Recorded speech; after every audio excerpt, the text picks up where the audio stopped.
నమస్తే. ప్రస్తుతం ఇవాల్టి ఇంటర్వ్యూలో నాతో ఉన్నారు కాంగ్రెస్ పార్టీ సీనియర్ నాయకులు మధు యాష్కి గౌడ్ గారు. నమస్తే సార్. నమస్తే రఘు. ఎట్లా ఉన్నారు కరోనా టైంలో? The most difficult phase Raghu. వ్యక్తిగతంగా కూడా ఎవరిని కదిలేసి అంటారు. నా సొంత కుటుంబ సభ్యులు ఎదురు కోల్పోవడం 5 నెలల కాలంలో.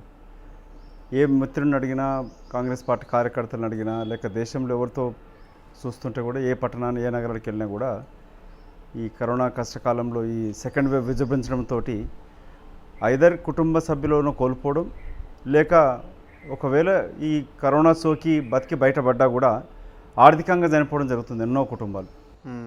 చాలా బాధాకర పరిస్థితులు. చాలామంది మిత్రులు, కొందరు తల్లిదండ్రులని వారం రోజు గ్యాప్లోనే కోల్పోవడం. చాలామంది ఆస్తులు అమ్ముకుంటున్న పరిస్థితి కూడా కనిపిస్తుంది. సో మీరు బాగా ఖర్చు పెట్టిన సిచ్యువేషన్ ఉందా మీ ఫ్యామిలీ మెంబర్? బ్రదర్ ఇన్ లాకి ఒక 60 లక్షల దాకా ఖర్చు అయింది. 60 lakhs. వదనకి 5 లక్షల పైన ఖర్చు ఉంది వారం రోజుల్లోనే హాస్పిటల్లో. అట్లా చాలామందిని కదిలిస్తే, నీకు మొన్న ఒక మిత్రుడు, నా సోషల్ మీడియా అడ్వైజర్ కూడా, శంకర్ గౌడ్ అని, వాళ్ళ అక్క కొడుకు 29 years నల్గొండకి వెళ్ళి వచ్చి ఇక్కడ హైదరాబాద్ అవుట్స్కట్స్ హాస్పిటల్ చేరిస్తే 8 రోజులకే 20 లక్షల రూపాయలు బిల్ వేసినారు. అబ్బా. డెడ్ బాడీ పెట్టేసుకొని కడితే కానీ మళ్ళీ ఇవ్వమని చెప్పని చేస్తూ మొదలుపెట్టారు. ఇట్లా ప్రతి ప్రైవేట్ హాస్పిటల్ దోపిడీ మాత్రం లెక్క లేకుండా ఉన్నది. దాన్ని అరికట్టే నాదుడే లేడు, ఎలాంటి నియంత్రణ లేదు. విజిలెన్స్ ఏమన్నా ఉంటుండే అని పేరు మాత్రమే ఉన్నది కానీ ఎక్కడ లేదు. కనీసం మహారాష్ట్ర ప్రభుత్వం, అక్కడ కాంగ్రెస్ సంకీర్ణ ప్రభుత్వం, ప్రైవేట్ హాస్పిటల్ని కూడా ప్రభుత్వం స్వాధీనం చేసుకొని బెడ్స్ అలొకేట్ చేస్తూ ప్రైవేట్ హాస్పిటల్ ఛార్జ్ చేసే బిల్లులను కూడా ప్రభుత్వమే ఇవ్వడం జరుగుతూ ఉంది. అట్లాంటి నియంత్రణ లేదు ఇక్కడ. ఎందుకంటే ఇక్కడ చూస్తూ ఉంటే తెలంగాణలో అంటే అధికార పార్టీకి సంబంధించిన వాళ్ళకే వాటాలు ఉండడం, హాస్పిటల్స్ ఉండడం, ఒక ఆసుపత్రిని ప్రమోట్ చేయడం. గతంలో ముఖ్యమంత్రులు ప్రత్యేకంగా వాళ్ళకి జ్వరాలు గిట్ వస్తే టెస్టింగ్ కొరకంటూ నిమ్స్ హాస్పిటల్కి వెళ్ళేవాళ్ళు. ఈ ముఖ్యమంత్రి ఎప్పుడు పోడు, ఏ టెస్టింగ్కే పోడు. ప్రజలకు ఏ విధంగా నమ్మకం కుదురుతుంది ప్రభుత్వ ఆసుపత్రుల పైన? ప్రజలకు నమ్మకం ఇవ్వడానికి నిన్న మొన్న గాంధీ హాస్పిటల్కి వెళ్ళిండు, వరంగల్ MGM ఆసుపత్రికి వెళ్ళి అక్కడ రోగుల్ని పరామర్శించినట్టుంది కదా. ఇది ఎట్లుందంటే, చంద్రశేఖర్ యొక్క ప్రతిస్పందన అగ్ని ప్రమాదంతో ఇల్లు తగలబడతా ఉంటే అప్పుడు వెళ్ళి బావి దోడు మొదలుపెట్టినట్టుగా ఉంది. కరోనా బారిన పడి వందలాది మంది చనిపోతూ ఉంటే తెలంగాణ ప్రాంతంలోనే, నేను నిజామాబాద్కి వెళ్తే అక్కడ డాక్టర్ చెప్తా ఉన్నాడు, నిజామాబాద్ నగర ప్రభుత్వ ఆసుపత్రుల్లోనే ప్రతిరోజు ఏప్రిల్ 2వ వారం నుంచి మే 1వ వారం వరకు 30, 40, 50 మరణాలు ఒక్క దగ్గర జరుగుతూ ఉండే. గాంధీ ఆసుపత్రిలో చూసినాం, కిమ్స్లో 50, 70 మరణాలు అంటూ. మా వదిన చనిపోయినప్పుడు మహాప్రస్థానానికి వెళ్తే అంబులెన్స్ లైన్ కట్టి ఉండే. అసలు ఎక్కడ క్రిమేట్ చేయడానికి కొరకు డాక్టర్ కాల్ చేసి నేను తెలుసుకుంటే ఏ క్రిమిటోరియంలో స్పేస్ ఉందని చెప్పిన నాకు ఫోన్ చేసి. స్లాట్ బుకింగ్ నడుస్తూ ఉంది. నార్త్ ఇండియాలో చూసినాం, వారణాసిలో 24 గంటల వెయిటింగ్. కాల్చడానికి సమయం లేక చనిపోయిన శరీరాలని గంగా నదిలో పారదూలిన సంఘటనలు గత ఎప్పుడు కూడా చరిత్రలో జరగలే. ఇట్లాంటి దారుణ పరిస్థితులు కనబడుతున్నప్పుడు ఇక్కడ చంద్రశేఖరరావు నిన్న వెళ్ళి మొన్న గాంధీ ఆసుపత్రికి వెళ్ళి పరామర్శించడం అనంటే ఇది మొసలి కన్నీరు గారుస్తూ కంటి తుడుపు చర్య తప్ప. గతంలోనే 2015 GHMC ఎన్నికలు గెలిచినప్పుడు ఇదే ముఖ్యమంత్రి చంద్రశేఖరరావు హైదరాబాద్ నగరాన 1000 పడకల ఆసుపత్రులు కట్టిస్తారు అని చెప్పినాడు. అంతకుముందు వరంగల్కి వెళ్ళినప్పుడు మొత్తం మున్సిపాలిటీ తీసుకొని అక్కడ చైర్ వేసుకొని ఇల్లు కట్టిస్తానన్నాడు. హాస్పిటల్ సూపర్ స్పెషాలిటీ అన్నాడు. ఎలాంటిది ఇప్పటిదాకా కిటుక కూడా కట్టలే అక్కడ.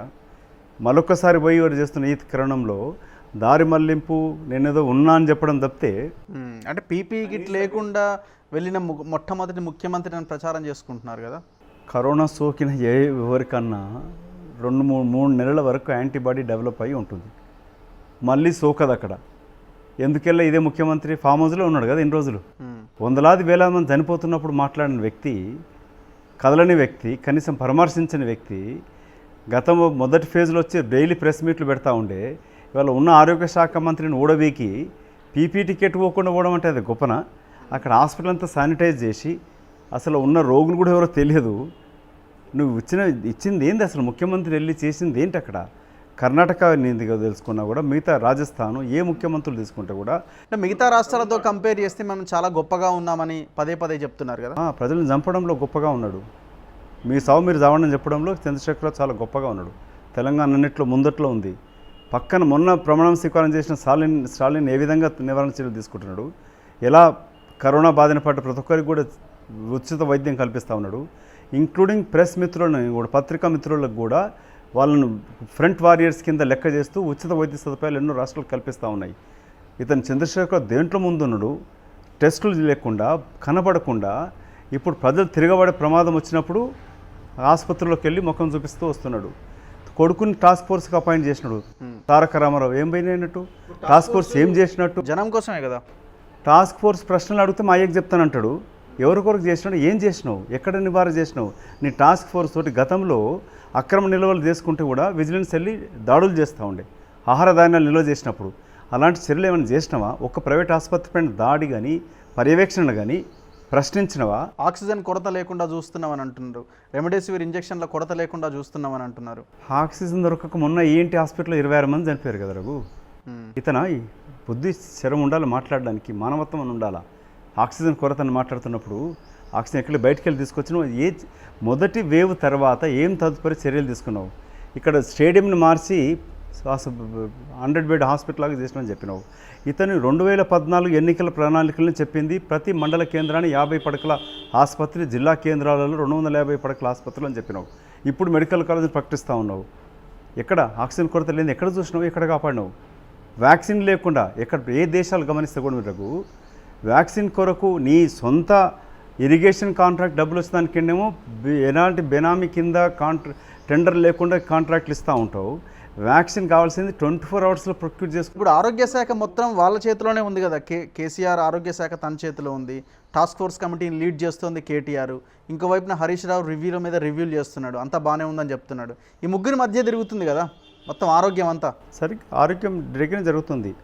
అవినీతిగా సంపాదించే అక్రమ ఆస్తులు కాపాడుకోనగాల్సిన ఆరోగ్యాన్ని ఇది ఆరోగ్య శాఖతో కూడా మళ్ళీ అవినీతికరక డబ్బులు సంపాదించుకోవచ్చు కాబట్టి కల్వకుంట్ల కుటుంబం చేతిలోకి వచ్చింది మళ్ళీ ఆరోగ్యం. ఇప్పుడు ఏముంది సంపాదించుకోవడానికి? ఎందుకు ఇప్పుడు టెండర్ కింద వచ్చింది కదా, టెండర్ కింద వస్తుంటుంది. వ్యాక్సినేషన్ అని చెప్పి ఇప్పుడు వ్యాక్సిన్ కింద అని చెప్పి మాట్లాడుతూ ఉన్నాడు కదా. దీనికి ఏవి లెక్కలు లేవు ఎక్కడ కూడా. అసలు కాల్ హెల్త్ కింద దాంట్లో పార్ట్నర్స్ ఎవరు, ప్రమోటర్స్ ఎవరు? దాంట్లో కేటీఆర్కి సంబంధం లేదా? నీకు ఆరోగ్యశ్రీకి చెల్లించే బిల్లులంతా కూడా ఒక సంస్థ నుంచి మళ్ళిస్తూ దాంట్లో కమిషన్లు తీసుకుంటా ఉన్నారు. ప్రతి దాంట్లో కమిషన్లు తింటా ఉన్నారు. ఇప్పుడు ఆరోగ్య శాఖ కింద ఎమర్జెన్సీ కింద నువ్వు లెక్క లేకుండా టెండర్ లేకుండా ఖర్చు పెట్టవచ్చు, ప్రొక్యూర్ చేయొచ్చు. ఇటు వచ్చే వరకు కలవకుండా కుటుంబం ముందుకు వచ్చేస్తుంది. డబ్బులు ఖర్చు పెట్టాలి కాబట్టి తన మంత్రి శాస్త్రులు ఎవరు కూడా ప్రజలకు సంబంధం ఉన్నట్టు కనపడకూడదు. ఎక్కడో నువ్వు టీఆర్ఎస్ పార్టీ మంత్రులు, ఎమ్మెల్యేలు ఒక్క ఎంపీ ఎమ్మెల్యే నియోజకవర్గాలు తిరుగుతున్నారా? మంత్రులు ఒక్కడిని జిల్లాలకు వెళ్ళి పంపిస్తానని చెప్పి మాట్లాడుతున్నాడు. ప్రజలు ఎంత కష్టాలలో ఉన్నారు, ఎంత అఘోర పరిస్థితి ఉంది. కరోనా మహమ్మారితోటి వందలాది మంది అతలాకుతలం అవుతున్నారు. వాళ్ళు కంపేర్ చేసుకుంటున్నారు సార్ మిగతా రాష్ట్రాలతో. ఆ రాష్ట్రంలో ఇట్లుంది, ఈ రాష్ట్రంలో ఇట్లుంది, మన రాష్ట్రంలో చాలా గొప్పగా ఉంది, ఏం తక్కువైందని ప్రెస్ మీట్లు పెడుతున్నారు కదా. 5 గంటల రివ్యూలు, క్యాబినెట్ సమావేశాలు, ఇవన్నీ పెడుతున్నారు. ఉండాలి కదా రఘు. సొంత ముఖ్యమంత్రికే కొడుకుకి కరోనా సోకినది. తాము ప్రైవేట్ ఆసుపత్రులకు వెళ్ళి పరీక్షలు చేసుకున్నారు, ట్రీట్మెంట్ తీసుకున్నారు. ప్రభుత్వ ఆసుపత్రుల పరిస్థితి ఏంటి? ఉస్మాన్ హాస్పిటల్కి ఎందుకు కలవలేదు? అదే చెప్తున్నారు, ప్రైవేట్ హాస్పిటల్కి వెళ్ళి డబ్బులు వేస్ట్ చేసుకోకండి, గవర్నమెంట్ హాస్పిటల్లో ట్రీట్మెంట్ చాలా అద్భుతంగా ఉంది అని చెప్తున్నారు. గవర్నమెంట్ హాస్పిటల్లో ఇదే గాంధీ హాస్పిటల్లో ఆక్సిజన్ దొరకక జనరేటర్ పని చేయకుండా, ఎలివేటర్ పని చేయకుండా గతంలో 12 మంది ప్రాణాలు కోల్పోవడం జరిగింది ఒక్క రోజులో. అక్కడున్న డాక్టర్లు, నర్సులు ధర్నాలు చేస్తూ కనీస వేతనాలు పెంచమని చెప్పి అడిగినారు, వేతనాలు ఇవ్వమని అడిగినారు. అది కూడా ఇవ్వని దరిద్ర ముఖ్యమంత్రి ఇవాళ పండుగలు చేసుకోవడానికి కొరకు పాలాభిషేకం చేసుకుని సిగ్గుచరం ఉండాలా? ప్రతి కుటుంబం ఇవాళ ఎతలాకుతం అవుతున్నది. ఏ ప్రభుత్వ ఆసుపత్రులు ఎక్కడున్న బెడ్స్ లేవు. నేను నిజామాబాద్ హాస్పిటల్కి వెళ్ళినా కూడా ఇతను వచ్చినాక ఒక్క ప్రభుత్వ ఆసుపత్రిని కట్టించినాడా? ఉన్న ఉస్మానియా జనరల్ హాస్పిటల్ మూతపడుతుంది. ఇప్పుడు గాంధీ హాస్పిటల్ పరిస్థితి ఏ విధంగా ఉన్నది? ఇవాళ వందలాది మంది ప్రభుత్వ లెక్కల ప్రకారం ఇంతమంది చనిపోతున్నప్పుడు తప్పుడు లెక్కలు 30-40 చూపిస్తూ ఏ ప్రభుత్వ ఆసుపత్రికి వెళ్తే బెడ్స్ ఉన్నాయి? ప్రైవేట్ ఆసుపత్రులు బెడ్స్ అంటే ఎట్లా మీడియా ముందుకు వచ్చి మాట్లాడుతున్నారు వీళ్ళు? మరి అతను తెగించడం సిగ్గే ఉందన్నట్టు, నిండమ నుండి సిగ్గు లేదన్నట్టు ఉంటుంది కదా ఇతని సామెతగా. ఇతను సిగ్గు శరం వదిలిపెట్టుకున్నాడు, మానవత్వం లేదు. ఇవాళ కరోనా నివారణ చర్యల కొరకు మీరు నిన్న మీ దాంట్లో చూసినాను. అంటే ఈ ఫంక్షన్ హాల్స్ ఇవన్నిటిలోనే 2 లక్షల మంది నిరుద్యోగులు అయినాడు. ప్రతి వ్యాపారాలు ఇవాళ లాక్డౌన్తో మూతబడి ఉన్నాయి. ఎంతోమంది డైలీ వేజెస్ కింద పనిచేసుకునే వాళ్ళకు ఉద్యోగం లేకుండా పోయింది, జీతాలు లేకుండా పోయినాయి. నువ్వు ఏ నివారణ కింద వాళ్ళకు ఏమి ఇచ్చినావు? 6 ధాన్యాలు ఇచ్చినావా? వాళ్ళకి ఆర్థిక సహాయం ఇచ్చినావా? మిగతా రాష్ట్రాల్లో ఇప్పుడు కర్ణాటక ఎంచుకొని లేక రాజస్థాన్ కానీ మధ్యప్రదేశ్ కానీ మిగతా ఎన్ని రాష్ట్రాలు మీరు తీసుకుంటే ఇప్పుడు నిన్నటి మొన్నటి కేరళ కానీ తమిళనాడు కానీ ఇవన్నీ రాష్ట్రాలలో ఆర్థిక సహాయాలు అందించడే కాకుండా ఆర్థికంగా కూడా నెలకు 3,000 రూపాయలు భత్యంలాగా చెల్లిస్తూ ఉన్నారు, వాళ్ళకు తిండి పెడతా ఉన్నారు. ఇతను ఎక్కడ పెట్టినాడు, ఏం ఆర్థిక సహాయం చేసినాడు, చితకబడ్డ చిన్న చితక వ్యాపారులకు ఏం సహాయం చేసినావు, ఉద్యోగాలు కోల్పోయిన నిరుద్యోగులకు ఏమి ఇచ్చినావు, డైలీ వేజెస్కి ఏమి ఇచ్చినావు. ఇప్పుడు ప్రైవేట్ హాస్పిటల్ల మీద చర్యలు ఎందుకు తీసుకోవట్లేదు? నేను చాలా వీడియోలు చేశాను ఇప్పటికే, తొలివేలకు కూడా చాలా వీడియోలు చూస్తాం. ఈ వీడియో కూడా చూస్తాం. ఎందుకు చర్యలు తీసుకోవట్లేదు? అసలు కనీసం అట్లీస్ట్ ఒక మాట కూడా లేదు. కమిషన్లు వస్తున్నాయి కాబట్టి తీసుకోవట్లేదు. ప్రతి దాంట్లో ఇవాళ మీరు ఒకటి గమనిస్తే కూడా ఆహార ధాన్యం సేకరణ అంటున్నాడు. ఈ రైస్ మిల్లర్స్ని ఒక నయనాల గోవర్ధన్ గారు ఒక ఆర్టికల్ రాసిన దాంట్లో 400 ఇది మనం చెప్పేది కాదు, ఒక ప్రొఫెసర్ రిటైర్డ్ ప్రొఫెసర్ చెప్తా ఉన్నాడు. ఈ 2 కిలోల తరుగుతోటి 468 కోట్ల రూపాయలు ఈ రైస్ మిల్లర్స్ కాజేస్తారని చెప్పేది. దాంట్లో ప్రతి దాంట్లో గతంలో వచ్చింది. కవిత కూడా నిజామాబాద్ జిల్లాలో రైస్ మిల్లర్స్ తోటి ఎంత డబ్బులు కాజేసింది అనేది విజిలెన్స్ ద్వారా బయటపడ్డది.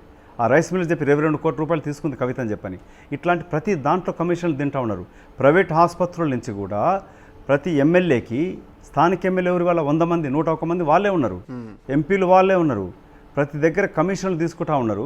ప్రైవేట్ ఆసుపత్రులు నియంత్రణ లేకుండా చేస్తూ ఉన్నారు. నీకు విజిలెన్స్ ఉంటుంది, హెల్త్ డిపార్ట్మెంట్ ఉన్నది, పోలీస్ డిపార్ట్మెంట్ ఉంది. అయినా పోలీస్ కమిషనరు అతని జాబ్ ఏంటి? ఈ బ్లాక్ మార్కెట్ అరికట్టాలి కదా. అది కాకుండా పోలీస్ కమిషనర్స్ పేపర్లు వస్తున్నారు, పత్రికాముఖం వస్తున్నారు, మేము ఆక్సిజన్ సిలిండర్ ఏర్పాటు చేస్తున్నాం, ఇవన్నీ చేస్తూ ఉంటున్నాడు. ఇది గవర్నమెంట్ ఫెయిల్యూర్ కాదా? పోలీసుల యొక్క బాధ్యత ఏంటి? నువ్వు బ్లాక్ మార్కెటింగ్ ఆపుతున్నావా? ప్రైవేట్ సంస్థలపైన, ప్రైవేట్ హాస్పిటల్ నిన్న మన పేపర్లు వచ్చినాయి కదా, అపోలో హాస్పిటల్ పైన కుటుంబ సభ్యులు దాడి చేస్తూ ఉన్నారు. ప్రతి హాస్పిటల్ ముందు ఇదే పరిస్థితి ఉంది. చనిపోయిన శవాలు ఇవ్వకుండా 5 లక్షలు, 8 లక్షలు, 10 లక్షలు అంటే ఆడవాళ్ళు, ఆడపడుచులు పుస్తలు అమ్ముకుంటున్నారు, ఇల్లు తాకట్లు పెట్టుకుంటున్నారు. ఏడికే తెచ్చి కట్టగలుగుతారు? ఏ ఇన్సూరెన్స్ కూడా తీసుకోవట్లే. ఇతను మాట్లాడుతున్నప్పుడు ఆయుష్మాన్ భారత్ అంటాడు, లేక ఆరోగ్యశ్రీ ఇంకా లేదనుకో, లేదంటున్నారు. మీకు రికగ్నైజ్డ్ ఇన్సూరెన్స్లు ఉన్నా కూడా మా వదిన కేసులోనే అన్న కొడుక్కి వాడు ఇన్సూరెన్స్ ఉంది, తల్లిదండ్రులు కవర్ అవుతుంది. అది డాక్టర్ చెప్పింది ఏంటంటే ఇన్సూరెన్స్ మేము తీసుకోవట్లేదు, ముందు డబ్బులు కట్టండి, మీకు క్లెయిమ్ చేసుకోండి అని చెప్తా ఉండరు. ఏడుకెళ్ళి తీసుకొస్తారు, ఎట్లా కడతారు? నీకు ఆయుష్మాన్ కింద 7 హాస్పిటల్స్ అటాచ్డ్ రికగ్నైజ్డ్ ఉన్నాయి. ఇటువంటి క్రమంలో ప్రభుత్వమే మొత్తం ఖర్చు పెట్టి ప్రయత్నం చేయాలి తప్ప నీకు ప్రభుత్వ ఆసుపత్రులకు వెళ్ళండి అని మాట్లాడుతూ ఉన్నాడు. నీవు కానీ, నీ కుటుంబ సభ్యులు కానీ, ఏ ఒక్క మంత్రి కానీ, తమ కుటుంబ సభ్యులు కానీ, ఎమ్మెల్యేలు కానీ ఏ ఒక్క ప్రభుత్వ ఆసుపత్రికి కనీసం పరీక్షలు కానీ వెళ్ళరా వీళ్ళు? కానీ ఒక చర్చ నడుస్తుంది. మొన్న గాంధీకి వెళ్ళిన తర్వాత కేసీఆర్ ఏమో మారుతున్నట్టుగా అనిపిస్తోంది, జనాల్లో వ్యతిరేకత బలంగా ఉంది అని తెలుసుకున్న తర్వాత బయటకు వచ్చిండు అన్నది ఒక చర్చ నడుస్తుంది. కల్వకుంట్ల చంద్రశేఖరరావు రాజకీయ చతురతలు ఘనుడు. అంటే ఇప్పుడు టీఎస్పీఎస్సీ సభ్యులను నియమించడం కావచ్చు, ఆయన 50,000 ఉద్యోగాలు ఇమీడియట్గా వేస్తామని చెప్పడం, ఇంకోవైపున యూనివర్సిటీలకు వైస్ ఛాన్సలర్లు నియమించడం, ఇవన్నీ వెంటనే జరిగిపోతున్నాయి. 50,000 ఉద్యోగాలు చేస్తామని చెప్పి 50 సార్లు చెప్పినాడు రఘు. ఇప్పటిదాకా ఒక ఉద్యోగం గతి లేదు, అతి గతి లేదు. ఇది కూడా హైకోర్టు, గౌరవ హైకోర్టు మొట్టికాయలు పెట్టి ఉద్యోగ కల్పన లేదు, చైర్మన్ లేదని చెప్పి తిట్టినప్పుడు డెడ్ లైన్ 3 నెలల లోపల అపాయింట్మెంట్ చేసినప్పుడు చేయమని చెప్పినాక చేసినాడు. గవర్నర్ థ్రెటన్ చేస్తూ వీసీలు నియమిస్తామని చెప్పి మాట్లాడినాక అప్పుడు వీసీల లిస్టు ప్రక్రియ మొదలుపెట్టి 2019లో చేసిన ప్రక్రియ గత 7 సంవత్సరాల నుంచి 2, 3, 5 సంవత్సరాల నుంచి ఉన్న 11 యూనివర్సిటీలో వైస్ ఛాన్సలర్స్ లేరు. ఇది వచ్చినాక ఇప్పుడు నియమింపజేసి కథలు చెప్పుకుంటా ఉన్నాడు. ఇది కేసీఆర్లో వచ్చిన మార్పు కాదా జరుగుతున్న పరిణామాలు? కేసీఆర్లో వచ్చిన మార్పు కాదది. తన అవినీతిని, అక్రమాలని కప్పిపుచ్చుకోవడానికి కొరకు ప్రజలు తిరుగుబాటు చేస్తున్న తరుణంలో ఇలాంటి ప్రయత్నాలు చేస్తూ ఉంటాడు. దారి మళ్లింపు చర్యలు అంటారు, అటెన్షన్ డైవర్ట్ చేయడం అనేది. ప్రజలలో మార్పు రావాల్సిన అవసరం ఉన్నది, ప్రజలు ఇవాళ గుర్తించాల్సిన అవసరం ఉన్నది. ఇతను పదే మతిమరుపు అనుకుంటున్న ప్రజలకి ఎన్నిసార్లు వాగ్దానాలు చేసినాడు, ఎన్నిసార్లు ఈ 50,000, 1,00,000, 2 లక్షల ఉద్యోగాలు కల్పిస్తానని చెప్పినాడు, ఎన్నిసార్లు 1000 పడకల ఆసుపత్రులు కల్పిస్తానని చెప్పినాడు, ఎన్నిసార్లు ఎలాంటి ఉచిత హామీలు, గత హామీలు 3 ఎకరాలు అవన్నీ పక్కన పెట్టినా కూడా ఇతను ఆరోగ్యం కొరకు చేసిన హామీలు ఏంటి, నెరవేర్చింది ఏంటి? నువ్వు ఏ మండల కేంద్రంలో కానీ 50 పడకల ఆసుపత్రి ఏర్పాటు చేసినావా? లేక ఒకవేళ ఇవే ఏర్పాటు చేసి ఉంటే ఇవాళ ఇలాంటి గడ్డు పరిస్థితి రాకపోయేదే. చనిపోవడం ఒక ఎత్తు అవుతే బతికిన వాళ్ళు ఆర్థికంగా చితికెలబడతా ఉన్నారు. ఉద్యోగస్తులకు కూడా మీకు జర్నలిస్టులకు ఇన్సూరెన్స్ అన్నాడు, ఏ ఒక్క హాస్పిటల్ కానీ మీ ఇన్సూరెన్స్ తీసుకుంటుందా? లేదు. దానికి లిమిట్ పెడతా ఉన్నారు. మీకు ఇచ్చే 5 లక్షల లిమిట్లో వాడు ఒక్క రోజున 2-3 లక్షల బిల్లు వేస్తున్నప్పుడు ఎక్కడికి వెళ్ళి అవుతుంది? ఎట్లాగా తట్టుకోగలుగుతారు? కళ్ళబొల్లి మాటలు చెప్తా ఉన్నాడు, కబుర్లు చెప్తా ఉన్నాడు, దారి మళ్లింపు చర్యలు చేస్తూ ఉన్నాడు. ప్రజలు తిరుగుబాటు చేసే క్రమంలో ఇవాళ ఆయన ఎజెండా చాలా సింపుల్గా ఉంది, ఎలక్షన్ ఎజెండా కనబడుతోంది. ఏది ఏమైనా నేను గెలుస్తున్నా, జనాలు నాకు ఓట్లు వేస్తున్నారు. దౌర్భాగ్యం ఏంటంటే అంటే ఎప్పుడు కూడా ఊహించలేదు తెలంగాణ సమాజం ఇంతగా ఈ విధంగా స్పందన లేకుండా. గతంలో సాయుధ రైతాంగం పోరాటం చేసిన ఈ తెలంగాణ గడ్డ, తెలంగాణ ఉద్యమంలో తొలి ఉద్యమం మలి ఉద్యమంలో ప్రాణాలు అర్పించిన తెలంగాణ ప్రాంతం, వందలాది యువకులు ఆత్మ బలిదానాలు చేసిన ఈ ప్రాంతం, ఇక్కడ దేశంలో కాదు ప్రపంచంలో ఎక్కడో కూడా ప్రజాస్వామిక విలువలను కాలదోసినప్పుడు ప్రతిఘటించిన ఈ తెలంగాణ సమాజం ఇవాళ ఎందుకు మోగబోయింది అనేది అర్థం కాని ప్రశ్న. ఎందుకు అమ్ముడుపోతున్నారు? రాజకీయ నాయకులే కాకుండా ఉద్యోగస్తులు కూడా, ఉద్యోగ సంఘాల నాయకులు తమ తమ పదవుల కొరకు ఎవరైతే ఎన్నుకున్నారో వాళ్ళ ప్రాణాలతో చెలగాటమాడుతూ ఉన్నారు, వాళ్ళ బిడ్డల భవిష్యత్తుతో చెలగాటమాడుతూ ఉన్నారు.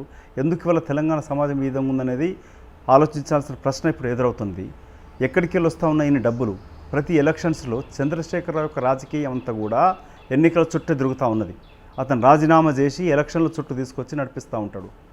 డబ్బులు కలెక్ట్ చేయడం, ఖర్చు పెట్టడం, ప్రతి ఓటుకింత ఖర్చు చేయడం దేశంలో ఎక్కడ కూడా లేదు. ఇవాళ మందు షాపుల ముందు నా కుటుంబం వైన్ బిజినెస్కి వెళ్ళి వచ్చింది, కానీ నేను కుటుంబంలో చూసినాను ఎంత తాగుడుతో ఎంత దుష్పరిణామాలు ఉంటాయని చెప్పాను. ఇవాళ మందు షాపుల కొరకు పెంచుతూ ఆబ్కారీ ఆదాయాన్ని పెంచుకుంటూ ఎన్ని కుటుంబాలు చితికిలబడతా ఉన్నాయి. తను తాగుడు ఇష్టమైనంత మాత్రాన ప్రజలకు తాగుబోతులకు తయారు చేయడం ఎంత సమంజసం? ఇవాళ ఉద్యోగాలు లేక ఎంత నిరుద్యోగులు చదువుకున్న వాళ్ళు ఏ విధంగా ఎలాంటి పరిస్థితులు ఏర్పడుతున్నాయి? మహిళా సంఘాలకు ఇచ్చాల్సిన పావల వడ్డీ రుణాలు కూడా ఇప్పటిదాకా ఈ డబ్బులు చెల్లించట్లేదు ఇతను. కానీ ఎలక్షన్స్ వచ్చే వరకు ఏం చేస్తూ ఉన్నాడు? ప్రతి ఓటుకింత ఖర్చులు పెడుతూ అప్పటి మటుకు మొన్న ఎమ్మెల్సీ ఎన్నికలలో కూడా మల్లారెడ్డి కాలేజ్ ప్రాతిపదికగా ముందే నిరుద్యోగులైన గ్రాడ్యుయేట్స్ను కాల్ చేస్తూ వాళ్ళకు 3,000 రూపాయలు గూగుల్ పే కింద ఇచ్చి ఓటేసానికి 2,000 ఇస్తామని చెప్పి అంత బాహటంగా అవినీతికి అక్రమాలు పాల్పడుతూ ఉన్నారు. ఎలక్షన్ సంఘం తన చెప్పు చేతుల్లో పెట్టుకున్నాడు. ఓటుకు నోట్లు ఇచ్చి కొంటా ఉన్నాడు. ఒక 30-40% ఓటుని కొనడం చేస్తూ ఉన్నాడు. ఇప్పుడు ఇంత పాండమిక్ సిచ్యువేషన్లో కూడా ఈటల రాజేందర్ ఇష్యూని తెర మీదకి తీసుకొచ్చాడు. ఆయన మంత్రి పదవి నుంచి బర్తరఫ్ చేశాడు. ఒకవైపున కరోనాతో జనం చేస్తుంటే అంత పెద్ద టాపిక్గా ఈటల రాజేందర్ పరిణామాలను చిత్రీకరించే ప్రయత్నం చేశారు. మీకు ఎట్లా అనిపిస్తుంది ఈ సిచ్యువేషన్? ఇది తెలంగాణ సమాజం ఆలోచించాల్సిన అవసరం. మీలాంటి కొందరు my special appreciation and respect to you. మీరు తీసుకున్న కొన్ని నిర్ణయాలు కానీ గతంలో వరదలతో వచ్చిన ఎంత స్థానికంగా అధికార పార్టీ నాయకులు బలవంతం చేసి బెదిరించినా కూడా నిలబడగలుగుతున్నారు. వాళ్ళు నిలబడాల్సిన సమయం ఇప్పుడు ఏర్పడ్డది. ఎందుకు ఈటల రాజేందర్ విషయం తెర మీద తీసుకొచ్చినాడు? అతనే ఒక్కడు ఈ పాండమిక్లో కనబడతా ఉండే హాస్పిటల్ తిరుగుతూ, ఇతనేమో ఫామ్ హౌస్లో పడుకొని ఉన్నాడు. కొడుకేమో అప్పుడు కరోనాతోటి ఇంకో హాస్పిటల్ ఉన్నాడు. ఇంకో కొడుకు వచ్చి ఎక్కడో హాస్పిటల్ పడుకొని ఉన్నాడు. అటువంటి సమయంలో తిరుగుతున్న ఒక మంత్రిని తీసుకొచ్చి ప్రభుత్వ వైఫల్యాన్ని కప్పిపుచ్చుకోవడానికి కొరకే ఇతను బర్తరఫ్ చేసి తీసుకొచ్చి మొదలుపెట్టినాడు. ఈటల రాజేందర్ గారు ఇవాళ బయట పెట్టాల్సిన సమయం. ప్రగతి భవన్ ప్రాతిపదికగా జరిగిన తను మంత్రిగా ఉన్నప్పుడు 7 సంవత్సరాల నుంచి జరిగిన అవినీతి, కల్వకుంట్ల కుటుంబం యొక్క గతంలో ఫైనాన్స్ మినిస్టర్ ఉన్నాడు, ఇప్పుడు మొన్నటి దాకా వైద్య శాఖ మంత్రిగా ఉండే ఈటల రాజేందర్ గారికి పూర్తి సమాచారం ఉంటుంది. ఏ విధంగా కల్వకుంట్ల కుటుంబ సభ్యులు చంద్రశేఖరరావు, తారక రామారావు, కవిత, హరీష్ రావు, సంతోష్ రావు, ఇంకో రావులు గారితో కలిసి ఏ విధంగా దోపిడీ చేసినారు. ప్రగతి భవన్ ప్రాతిపదికగా ఈ అలీబాబా చాలీ చోర్లాగా కల్వకుంట్ల కుటుంబం చేసిన దోపిడీతను బయటకు తీసుకురావాల్సిన అవసరం ఉన్నది.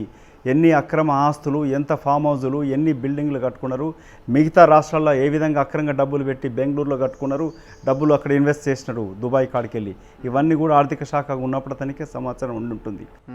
ఇప్పటికన్నా తన ఆత్మగౌరవం అని చెప్పి మాట్లాడడం కాకుండా ఈటల రాజేందర్ గారు కల్వకుంట్ల చంద్రశేఖరరావు చేసిన అవినీతిని బయటికి తీసుకురావాల్సిన అవసరం ఉన్నది. బయట పెట్టాల్సిందే అంటారు. బయట పెట్టాల్సిందే. తన మంత్రిగా ఉన్నప్పుడు ఎలాంటి అవినీతికర నిర్ణయాలు జరిగినాయి, దాంతో ఎంత అక్రమ ఆస్తులు సంపాదించుకున్నారు వీళ్ళనేది బయటికి తీసుకురావాల్సిన అవసరం ఉన్నది. నీ ఆత్మగౌరవం కాదు, చెప్తా టైం వచ్చినప్పుడు చెప్తా. తెలంగాణ బిడ్డల భవిష్యత్తుకు సంబంధించింది.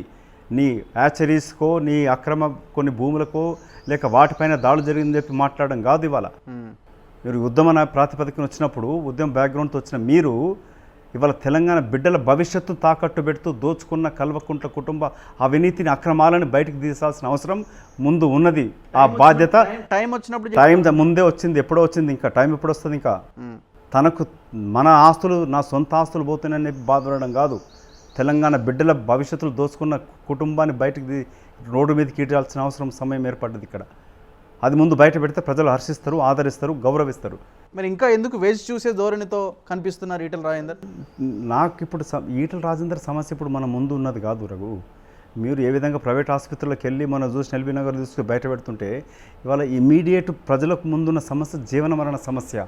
ఈ కరోనా వ్యాధి నుంచి ఎట్లా బయటపడాలి, ఇంకో ప్రమాదం ముంచుకొస్తున్నది, నెక్స్ట్ పిల్లలకు తగులుతుంది అంటున్నారు.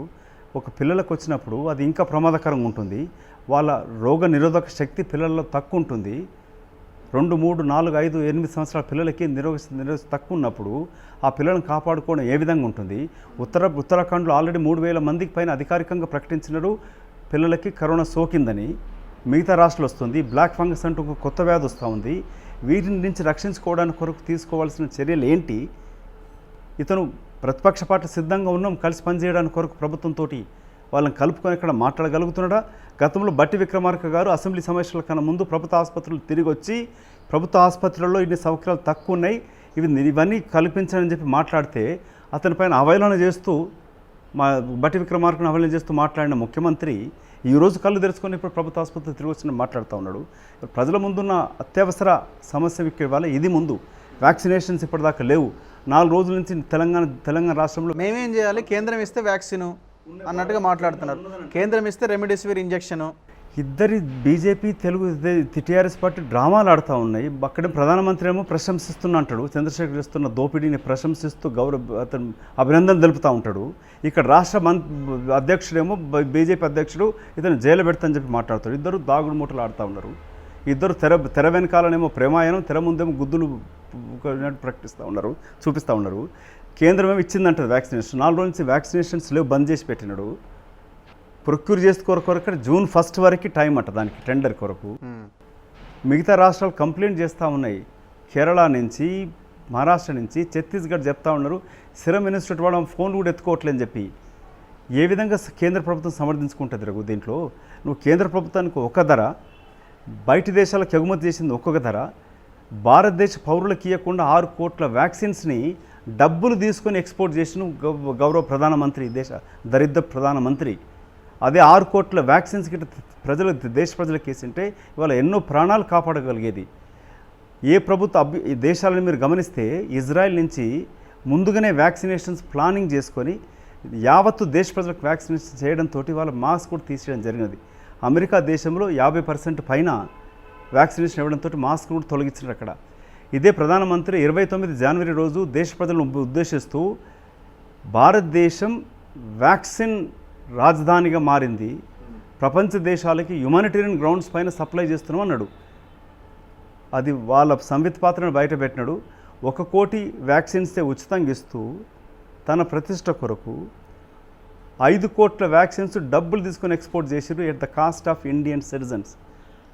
ప్రపంచ దేశాలను ఇక్కడ గమనిస్తే అమెరికా నుంచి, ఇటలీ కానీ మిగతా దేశాలని కూడా అడ్వాన్స్గా రీసెర్చ్ కొరకు 100 కోట్లు ఖర్చు పెట్టినారు. సిరమ్ ఇన్స్టిట్యూట్కి బ్రిటిష్ పౌరులు ఇచ్చిన డబ్బులతోటి 22,000 కోట్ల రూపాయలు సిరమ్ ఇన్స్టిట్యూట్ కొరకు ఆస్ట్రాజెనికా వాళ్ళు ఇవ్వడం జరిగింది, దాని డెవలప్ కొరకు, వ్యాక్సినేషన్ కొరకు. కానీ మన ప్రధానమంత్రి ఏం చేసినాడు? డప్పులు కొట్టండి, దీపాలు వెలిగించండి, ప్రతిరోజు వారంకు దేశ ప్రజలకు వచ్చి మాట్లాడిన ప్రధానమంత్రి ఇవాళ కనబడకుండా పోయినాడు. తన సొంత నియోజకవర్గంలో 100లాది శవాలు గంగానదులు తేలుతూ ఉంటే కనబడని ప్రధానమంత్రి ఇవాళ ముసలి కన్నీరు గారుస్తూ కంట తడబెట్టుకుని చెప్పి పత్రికలో ప్రచారం చేసుకుంటా ఉన్నాడు. ఇవాళ వ్యాక్సినేషన్ కొరకు ఇచ్చిన ప్లాన్ ఏంటి? ప్రపంచ దేశాది నేతలు తమ పౌరులను కాపాడడానికి కొరకు ఏ విధంగా ముందే వ్యాక్సిన్స్ తీసుకుంటూ, మనం పేపర్లు చదివినాం, రష్యన్ ప్రెసిడెంటు కూతురికి ముందు వ్యాక్సినేషన్ ఇస్తూ తనని తీసుకొని కూడా ప్రజలకు విశ్వాసం. ప్రధానమంత్రి కూడా తీసుకున్నట్టున్నాడు కదా. ప్రధానమంత్రి ఎప్పుడు తీసుకున్నాడు? జనవరి 16 మొదలైనప్పుడు మొట్టమొదట తీసుకోవాల్సింది ప్రజలకు విశ్వాసం కలిగించాల్సింది. వ్యాక్సినే లేనప్పుడు, వ్యాక్సిన్ల కొరత ఉందని చెప్పి ప్రతి రాష్ట్రాలు గగ్గోలు పెడతా ఉంటే ప్రధానమంత్రి అంటాడు వ్యాక్సిన్ ఉత్సవాలు జరుపుకోండి అని. అసలు దిమాకుండే మాట్లాడుతున్నాడా? ఇలాంటి దరిద్రపు ప్రధానమంత్రి ఎక్కడ కూడా ప్రపంచంలో లేరు. ఇవాళ ద వరల్డ్ ఫేమస్ ఎకానమిస్ట్ ఏం చెప్తా ఉంది? భారతదేశంలో మొన్నటి ఈ సెకండ్ వేవ్లో ఇప్పటివరకు 10 లక్షల మంది చనిపోయినట్టుగా. దాని లెక్కలు రోజుకి 4 లక్షల పైన కేసులు పెరిగినప్పుడు మరణాలు మాత్రం 400 చూపిస్తూ ఉన్నారు. అవును. తప్పుడు మరణాలు చూపిస్తే అది ఎవరికి దేని కొరకు లాభం అవుతుంది? ప్రతిపక్ష సోనియా గాంధీ గారు రాష్ట్రం మేము సిద్ధంగా ఉన్నాం, మీకు సహకరిస్తామని చెప్పి ఎన్నో కుటుంబాలు ఇద్దరు తల్లిదండ్రులను కోల్పోయిన అనాథ బాలలు ఉన్నారు. రాజీవ్ గాంధీ గారు అతను ప్రధానమంత్రిగా ఉన్నప్పుడు నవోదయ స్కూల్స్ పెట్టి గ్రామానన్నా గ్రామ ప్రాంతాలలో నిరుపేద పిల్లలకు కార్పొరేట్ విద్య లాంటి విద్య అభ్యసించడం కొరకు స్కూల్ పెట్టినాడు. 661 స్కూల్స్ గతంలో స్థాపించడం జరిగింది. ఆ స్కూళ్ళలో విద్యాభ్యాసం ఇప్పించడం చెప్పి సోనియా గాంధీ గారు రాయడం జరిగినది. కానీ ప్రధానమంత్రి ఎవరితో మాట్లాడడు, ప్రతిపక్ష పార్టీలతో సంప్రదింపులు చేయడు. అది వదిలిపెట్టండి, ప్రతిపక్ష పార్టీలు తను నియమింపబడ్డ టాస్క్ ఫోర్సు ఈ కోవిడ్ పైన నివారణ కొరకు ఇచ్చిన సాంకేతిక పరిజ్ఞానం ఉన్న శాస్త్రవేత్తలు చెప్పిన నివేదికలను కూడా పక్కదోన పెట్టి బెంగాల్ ఎలక్షన్ తిరిగినాడు. ఇవాళ కుంభమేళా అవసరమా? అసలు మనం తిరుపతి దేవుడు అంటే 800 సంవత్సరాల చరిత్రలో ఎప్పుడు కూడా గర్భగుడి మూసివేయబడలే. అట్లాంటి మూతపడ్డప్పుడు, మక్కా మసీదు మూతపడ్డప్పుడు, చర్చిలు మూతపడి రోమ్లు మూతపడ్డప్పుడు దేవుడు ఎక్కడుంటాడు? ప్రజలకు కాపాడుకున్నప్పుడు ఉంటుందే. నువ్వు ఇవాళ నీకు కుంభమేళాతోటి మొత్తం దేశంలో ఇది ఇంకా ప్రబలిందని చెప్పి చెప్తా ఉన్నారు. ఇట్లాంటి తరుణంలో నివారణ చర్యలు పక్కన పెడుతూ ఎలాంటి భవిష్యత్తు దృష్టిలో పెట్టుకుని చర్యలు తీసుకోకుండా ఈ రోజు వరకు కూడా ఇక్కడ వ్యాక్సినేషన్ ఆర్డర్ ఇవ్వలేదు. రాష్ట్రం విషయానికి వద్దాం. మీరు ఇంతకుముందు ఒక మాట అన్నారు, జనాలు మారాలి అని అంటున్నారు. మీరు ఎప్పుడు మారుతారు? ప్రతిపక్ష పార్టీలు, పర్టికులర్గా కాంగ్రెస్ పార్టీ అధికారం ఉన్నా లేకున్నా కూడా తన బాధ్యత నెరవేరుస్తూ ఉన్నది. ఒక జాతీయ పార్టీ ఇవాళ రాష్ట్ర నాయకత్వం లోపమున్నా, అవకతవకలున్నా, లేక ఎలాంటి వీక్నెస్లు ఉన్నా కూడా కేంద్ర నాయకత్వం యొక్క గైడెన్స్ ఉంటుంది. సో కేంద్ర నాయకత్వం యొక్క గైడెన్స్తో కూడా పనిచేస్తూ ఉంటుంది. రాష్ట్రంలో మేము పటిష్టంగా పనిచేయాల్సిన అవసరం ఉన్నది. కార్యకర్తలలో వాళ్ళంతా కూడా మనస్థైర్యం కోల్పోయి ఉన్నారు. అగ్రనాయకులు గెలిచిన వాళ్ళు పార్టీ వదిలిపెట్టి అంటే ఈ మాట 2-3 ఏళ్ళ నుంచి చెప్తూనే ఉన్నారు. లాస్ట్ 1 ఇయర్ నుంచి ఇంకా చాలా దరిద్రమైన పొజిషన్లో ఉన్నారు మీరు. ప్లస్ అంటే ఇప్పుడు 1 ఇయర్కి వెళ్ళి కూడా పరిస్థితులు కూడా ఈ కరోనా తోటి కూడా ఇది ఉన్నది. రాహుల్ గాంధీ గారు ఇప్పుడే కరోనా బారి నుంచి కోలుకుంటా ఉన్నారు. సో చాలా అంటే ఇప్పుడు నాయకత్వంలో కూడా అంటే ఎలాంటి ఓపెన్ లేదు. కానీ ఇక్కడ రాష్ట్రంలో అంటే దేశం మొత్తం కూడా నెలకొన్న ఈ అత్యవసర పరిస్థితులలో కూడా నాయకత్వ మార్పు కానీ కొన్ని చర్యలు తీసుకోవాల్సిందంటే కూడా జాప్యం. ఇప్పుడు సాగర్ ఎలక్షన్ అయిపోగానే పీసీసీ అన్నారు, రిజల్ట్ రాకముందే ప్రకటిస్తామన్నారు. రిజల్ట్ వచ్చి కూడా చాలా రోజులు అయిపోయింది కదా. అతను మాణిక్ ఠాగూర్ పైన బాధ్యత ఉన్నది. అతను వెంటనే అంటే ఇప్పుడు కాంగ్రెస్ పార్టీ నాయకత్వం ఏం చేస్తుందంటే రాష్ట్ర అధ్యక్షురాలు, దేశ అధ్యక్షురాలు ఇన్ఛార్జ్ నియమించినప్పుడు వాళ్ళ యొక్క బాధ్యత ఉంటుంది. ఇప్పుడు కర్ణాటకలో తదుపరి వెంటనే చర్యలు తీసుకోవడం జరిగినది. అట్లాగే ఇప్పుడు మాణిక్ ఠాగూర్, ఇక్కడ మిగతా సెక్రటరీస్ బోసరాజు, శ్రీనివాసులు ఉన్నారు. వీళ్ళు వెంటనే దీంట్లో నాయకత్వ మార్పు కొరకు చర్యలు తీసుకోవాల్సిన అవసరం ఉన్నది. వీళ్ళు ఇచ్చే రిపోర్ట్ ప్రకారంగా వెంటనే అధినాయకత్వం అపాయింట్మెంట్ చేస్తుంది. సో ఎప్పుడు అవుతుందని మీరు అనుకుంటున్నారు? అంచనా ఉందా? అంటే దీనిపైన మాట్లాడడం జరగలేదు. అంటే ఈ అత్యవసర ఎవరు జీవన్ రెడ్డి అంటున్నారు, పీసీసీ నిజమేనా? లేదు, అది ఎవరు ఏందనేది ఇంకా నిర్ణయం జరగలే. సో అది ఎవరైనా కూడా కలిసి పనిచేస్తే రాకముందు అందరూ కోరుకునే అవకాశం ఉంటుంది. నాకు కావాలని అడగొచ్చు, దాంట్లో అడగడం తప్పేం లేదు. వచ్చినాక మాత్రం కలిసికట్టుగా పనిచేసే అవకాశం ఉంది, అవసరం కూడా ఉంది. అట్లాంటి అత్యవసర పరిస్థితులు కనబడుతూ ఉన్నాయి. కాంగ్రెస్ కార్యకర్తలు అడుగుతూ ఉన్నారు, మీ డిఫరెన్స్ పక్కన పెట్టుకొని ఎవరికి వచ్చినా సరే కలిసి పనిచేయండి అని. సో కలిసి పనిచేయాల్సిన అవసరం ఇవాళ రాష్ట్ర భవిష్యత్తును దృష్టిలో పెట్టుకొని చేయాల్సిన అవసరం ఉంది. బీజేపీ ప్రత్యామ్నాయం కాదు తెలంగాణలో. కానీ నమ్మకం లేనట్టుంది కదా జనాలకి కాంగ్రెస్ పార్టీ మీద. ఎంత గెలిపించినా వీళ్ళు ఈ పార్టీలో ఉండరు అన్న ఒక బలమైన కాంగ్రెస్ పార్టీ పైన నమ్మకం ఉన్నది రఘు. నాయకుల పైన కొందరు కాంగ్రెస్ పార్టీతోటి ఎదిగి కోట్లు గడించి ఆస్తులు కూడబట్టుకొని మంత్రి పదవులు పొంది సిగ్గు శరం లేకుండా సబితా ఇంద్రారెడ్డి గారు కానీ లేక ఇంకా ఎంతోమంది నాయకులు పార్టీ వదిలిపెట్టిపోవడం, టికెట్ల కొరకు ఆశించి కొందరు యువకులు కొత్తగా చేరి ఎమ్మెల్యేలు అయినాక కూడా తమ వ్యాపారాలను కాపాడడం కొరకు లేక అక్రమ కేసుల నుంచి బయటపడడానికి కొరకు వాళ్ళు ఇచ్చే ఎంగిలి మెతుకులకు 10-15 కోట్ల కొరకు ఆశపడి పార్టీ మారుతూ ఉన్నారు. దాంతో ప్రజలలో కాంగ్రెస్ పార్టీ నాయకులపైన ఒక అసహ్య అంటే మొన్న జానారెడ్డి లాంటి సీనియర్ లీడర్ కూడా గెలవలేని పరిస్థితి ఉంది అని అంటే దీంట్లో కూడా కొన్ని ఆలోచించాల్సిన అవసరం ఉంది రఘు. ఎందుకంటే తెలంగాణ సమాజం ఇవాళ అంటే సామాజిక న్యాయం దృష్టిలో పెట్టుకొని చర్యలు తీసుకోవాల్సిన అవసరం ఉంది. ఎందుకు ఇవాళ అంటే ఇది ఆత్మ పరిశీలన చేసుకోవాల్సిన అత్యవసర పరిస్థితులు. జానారెడ్డి గారు అత్యంత 40 ఏళ్ళ పైన ఆ నియోజకవర్గానికి సేవలు చేసినారు.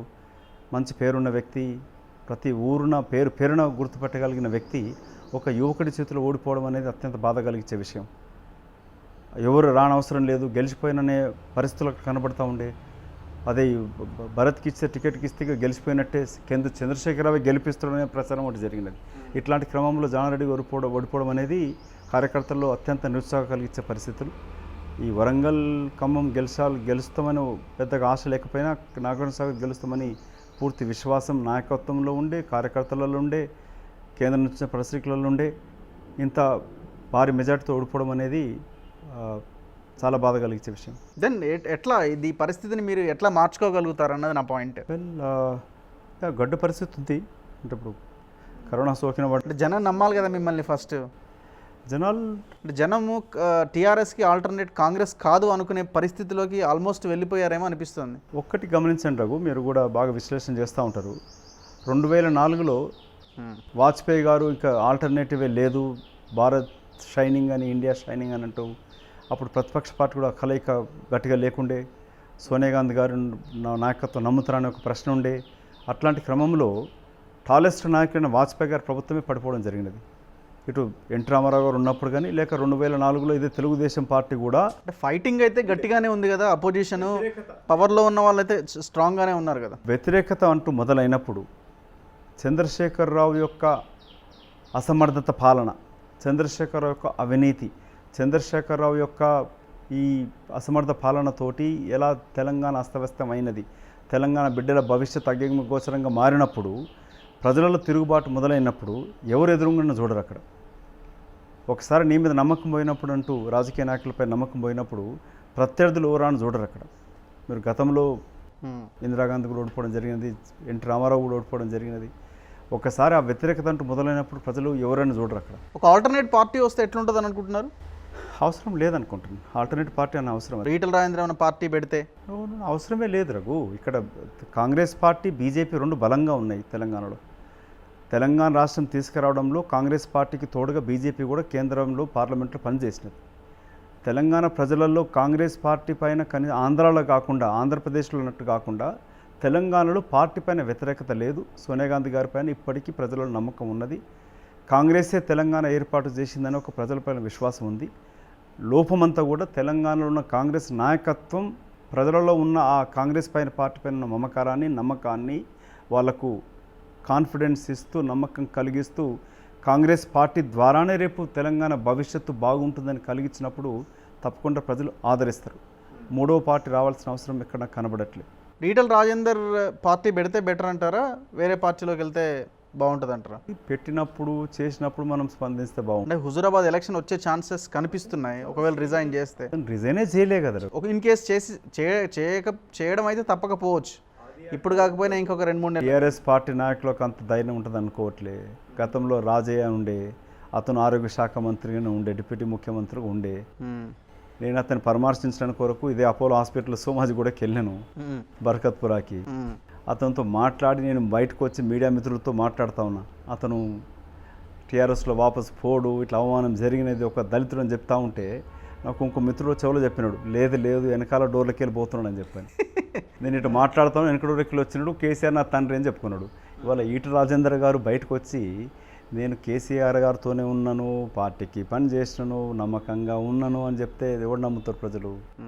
కేసీఆర్ చేసిన దోపిడీ ఏంటి, అది ప్రశ్నిస్తున్న క్రమంలోనే ప్రజలకు చేసిన అన్యాయం ఏంటి, ఇతను ఆరోగ్య శాఖ మంత్రిగా ఉండి కేటాయింపులు చేసింది ఏంది, ఇచ్చింది ఏంటి, ఇవాళ ఆరోగ్య శాఖలో అవకతవకలతోటి అస్తవ్యస్తమైపోయి ప్రజలు చనిపోతూ ఉంటే నేను ప్రశ్నించినందుకే ఇంటర్నల్గా నన్ను తీసేసిన చెప్తూ అది బయట పెడితే ప్రజలు విశ్వసిస్తారు. నువ్వు ప్రెస్ మీట్ పెట్టేసి నేను అసెంట్ భూములలో నేను తీసుకున్నాను, అది కూడా దానికి నిబంధనల ప్రకారంగా అడగడం అనేది తప్పే కదా. అవన్నీ చెప్తూ మాట్లాడితే ఎవడు నమ్ముతాడు? కేసీఆర్ బలవంతుడు, నేను ఒక చిన్న పక్షిని, చిన్నవాతి నా మీద దాడి చేయడం అంటే ప్రజలు విశ్వసిస్తారా? తెలంగాణ ప్రజలు యుద్ధం చేసిన నమ్ముతారు కానీ నువ్వు దాసోహం అని చెప్పి దాసోహం అంటే ఎట్లా అవుతుంది? ఇక్కడ దొరనేమో తిరగబట్టే బయటకి వెళ్ళి మాట్లాడబడుతున్నాడు. నేను తీసుకొచ్చాక జిల్లా మంత్రితోటి ఈక్వేషన్ చేస్తూ ఉన్నాడు. నువ్వు ఇతనితోటి పోటీ పడాలి తప్ప నువ్వు అక్కడ మంత్రితోటి సంబంధం ఏంటి? సో ఇతని ఆలోచన ఏంటి? జరుగుతున్న అన్యాయాన్ని బయట పెడతాడా? చంద్రశేఖర్ అక్రమాలు బయటపెట్టి మాట్లాడగలిగితే ప్రజలు విశ్వసిస్తారు. నాకేదో సొంతంగా నష్టం జరిగింది, నా ఆస్తిపాస్తులు నష్టం జరిగిందంటే ప్రజలు ఎందుకు కేర్ చేస్తారు? ఇవాళ నిన్న పేపర్ చూస్తాను, ఐఏఎస్లు మాట్లాడుతున్నారు, అధికార పార్టీకి సంబంధించిన నాయకులే, కొందరు నాయకులు, మంత్రులు కలిసి 97 ఎకరాలు దేవాలయాల భూములు కాజేస్తున్నట్టుగా. ఇవాళ టీఆర్ఎస్ పార్టీ నాయకుడు ఎవరిని గదిలిచ్చినా కూడా తెలంగాణ ఉద్యమంలో 2014 కన్నా ముందర టీఆర్ఎస్ పార్టీ ఎమ్మెల్యేలు నాయకులు చెప్పులు లెబ్బర్ చెప్పులు కూడా లేకుండా వాళ్ళ కాళ్ళ చేతులకి ఇవాళ వేలాది కోట్లు వందలాది కోట్లు ప్రతి ఎమ్మెల్యే దగ్గర ఎట్లొచ్చినాయి వాడే చెప్తున్నాడు. ఇవాళ చంద్రశేఖర్ అసలు మనం మీరు కానీ నేను ప్రశ్నించాల్సింది ఈటల రాజేందర్కి అన్యాయం అనే ప్రశ్న కాదు ఇక్కడ. ఈటల రాజేందరు అధికార టీఆర్ఎస్ పార్టీలో మంత్రి, ఆ మంత్రియే అక్రమంగా భూములు కాజేసిందని చెప్పి సాక్షాత్ ముఖ్యమంత్రి చెప్తున్నాడు. గతంలో మల్లారెడ్డి, ఇంకో గంగుల కమలాకరు, ఇంకో మంత్రుల పైన ఎంపీల పైన కొడుకు పైన అక్రమంగా అసైన్డ్ భూములు 110 జీవో కింద కూడా అక్కడున్న 111 జీవోల కింద కూడా అక్రమంగా ఇల్లు కట్టించని చెప్పి పత్రికల్లో కథనాలు వచ్చినాయి, ఫొటోస్ వచ్చినాయి. అంటే ముఖ్యమంత్రి వాళ్ళ చూడాల్సింది అంటే అలీబాబా చాలీశ్వరన్నము ఇప్పుడు చంద్రశేఖరరావు 100 చోర్ అయిపోయింది. ఎందుకంటే ఆయన ఉన్న ఎమ్మెల్యేలు 100 మంది, చంద్రశేఖర్ 101 మంది. టీఆర్ఎస్ పార్టీ నాయకులు ఏ విధంగా తెలంగాణ ఆస్తులను కొల్లగొడుతున్నారు, దోస్తున్నారు. తెలంగాణ ప్రజలు ఆలోచించాలి, టీఆర్ఎస్ కార్యకర్తలు ఆలోచించాల్సింది. మీరు ప్రాణాలు అర్పించి పార్టీని గెలిపించుకున్నారు, ఇవాళ మీ నాయకులేమో కోట్లు గడిస్తున్నారు, మీకు కనీసం నామినేటెడ్ పదవులు లేవు, ఎలాంటి మీకు అవకాశాలు లేవు, మీ బిడ్డలకు ఉద్యోగాలు లేవు. ఇది తెలంగాణ ప్రజానికం కూడా ఆలోచించాల్సిన అవసరం. అధికార పార్టీ ముఖ్యమంత్రి చెప్తా ఉన్నాడు తమ పార్టీ ఎమ్మెల్యేలు ఎంపీలు మంత్రులు ఏ విధంగా ఆస్తులను కొల్లగొడుతున్నారు, దోసుకుంటున్నారని. తెలంగాణ ఉద్యమం ఇంకోటి గమనించాల్సింది ఇక్కడ ముఖ్యంగా ఏంటంటే 2009లో పరిస్థితి ఏంటి, తెలంగాణ ఉద్యమం ఎంత ఉధృతంగా ఉండే. మేము అన్నీ వదిలిపెట్టి ప్రాణాలు లెక్క చేయకుండా అధికార పార్టీ ఎంపీల ముందు కూడా మేము పోరాటం చేస్తూ మొదలుపెట్టాం. ఇక్కడ చంద్రశేఖరరావు, హరీష్ రావు, కల్వకుంట్ల కవిత, కల్వకుంట్ల తారక రామారావు, ఇంక్లూడింగ్ ఈటల రాజేందర్ కూడా 2009లో ఆస్తులు కూడా పట్టుకున్నారు, కంపెనీలు స్థాపించినారు, బిజినెస్లు పెట్టుకున్నారు. నేను ఆ టైంలో ఎలాంటి బిజినెస్లు ఉన్నా చేయకుండా కూడా కాన్ఫ్లిక్ట్ ఆఫ్ ఇంట్రెస్ట్ అవుతుంది, తెలంగాణ ఉద్యమం ముఖ్యం, తెలంగాణ రాష్ట్ర ఏర్పాటు ముఖ్యమని చెప్పి మేము పోరాటం చేసినాం. ఇది వీళ్ళేం చేశారు, ఉద్యమం పేరు పైన ఆస్తులు గడించుకున్నారు, కాపాడుకున్నారు, కొల్లగొట్టినారు, ఇండ్లు స్థలాలు ఫామ్ హౌస్లు కొనుక్కున్నారు, కొత్త కంపెనీలు స్థాపించినారు. ఇది ప్రజలు ఆలోచించాల్సిన అవసరం ఉంది. వాళ్ళ టీఆర్ఎస్ పార్టీ నాయకులు 2009 నుంచి ఆస్తులు కొల్లగొట్టి సంపాదించుకున్నారు. వీరు ఉద్యమం తెలంగాణ కొరకు చేయలే. కల్వకుంట్ల కుటుంబం తెలంగాణ ఆస్తులు దోచుకోవడానికి కొరకు, అధికారానికి కొరకే తెలంగాణ ఆకాంక్షను అడ్డం పెట్టుకొని అధికారానికి వచ్చింది. ఇవాళ తెలంగాణ టీఆర్ఎస్ పార్టీలో ఉన్న ప్రతి నాయకుడు, ఎమ్మెల్యేలు, మండల స్థాయి నాయకులు కూడా ఏ విధంగా కోట్లు గడిస్తూ ఉన్నారు, ఎక్కడికి వచ్చినాయి ఇవన్నీ ప్రజల సొమ్ము కదా. ఇది ఏం జరగబోతుంది అనుకుంటున్నారు 2023-24 మార్పు సాధ్యమేనా? 100% సాధ్యం రఘు. ఎప్పుడు కూడా శాశ్వతం ఉండదు. తెలంగాణ ప్రజానీకం గతంలో కూడా తిరుగుబాటు చేసిన చరిత్ర కలిగింది. ఇవాళ స్తబ్దత ఉండొచ్చు, ఇది స్టామ్ కన్నా ముందు ఏమో రకరకాల ప్రయత్నాలు అయితే జరుగుతున్నాయి. ప్రశాంత్ కిషోర్ బ్యాచ్ ఏదో ఎంటర్ అవుతుంది అని అంటున్నారు. అలా సరే ప్రశాంత్ కిషోర్ నేను ఇంకా ఉండను అని చెప్పినా కూడా ఆయనకు సంబంధించిన కంపెనీ అయితే వర్కౌట్ చేస్తుంది కేసీఆర్ గెలవడానికి, ఏదో డీల్ కుదిరింది ఆల్రెడీ అని మాట్లాడుకుంటున్నారు. వెల్, ప్రజలు తిరుగుబాటు చేసి ప్రశాంత్ కిషోర్ అంతటా గెలవలేదు రఘు.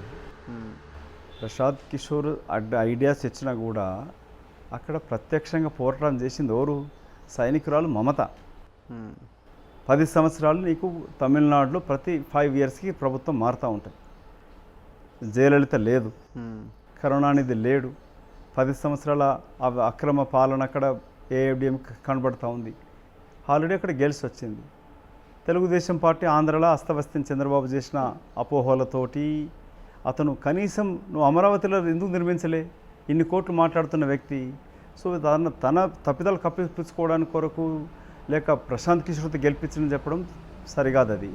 సో ప్రశాంత్ కిషోర్ చేసిన చాలా యూపీలో కూడా ఫెయిల్ అయిన జరిగింది. ఇతను ఏదో వచ్చి గెలిపిస్తాడు అనుకుంటే కాదు, గెలిచే పరిస్థితులు ఉన్నప్పుడే ఆ పార్టీతో జత కట్టడం, దాన్ని ఇంకొంచెం ఎక్కువ మెజార్టీ రాని దోహదపడుతుంది తప్పితే.